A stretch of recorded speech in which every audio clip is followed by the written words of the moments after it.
Janjal mavzusiga qaytamiz. Assalomu alaykum. Bu oxirgi video. Bilasizlarmi, To'ktarni kecha qiliqdan hayron bo'lmadim. Sababi oldin ham xuddi shunaqa holat qilgandan keyin bavurim kechir deb Alloh uchun kechirim so'rab kelgani uchun menda vaziyat bo'lsa ham men unga qaytarib zarba bermaganman. Sababi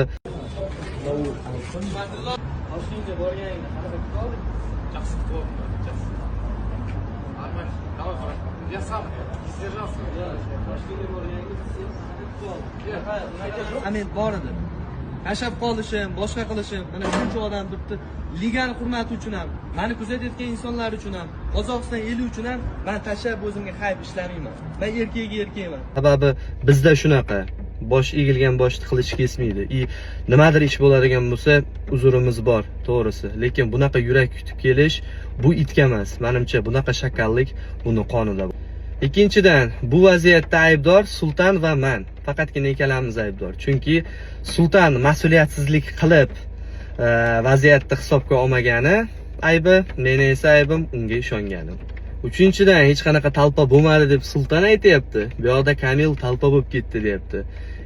Agar telefoninglardagi videolarni ko'tarishinglarga duxinglar yetmasa, o'sha ABB Arena hamma tarafi kamera, o'sha kameralarni ko'taringlar. Qani xalq, O'zbek millati, o'zbek millati, o'zimizdagi odamlar sizlar praf ekaninglarni, seni praf ekaningni bir ko'rishsin ular.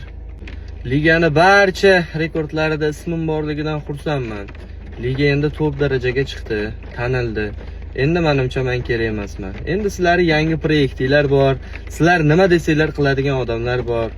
Qani men zavq bilan tomosha qilaman o'sha rekordlarni, mendan keyingi odamlar zabt etishini. To'g'risi. Ligada meni yaxshi ko'radigan insonlar bor. O'zini ishini ustalari.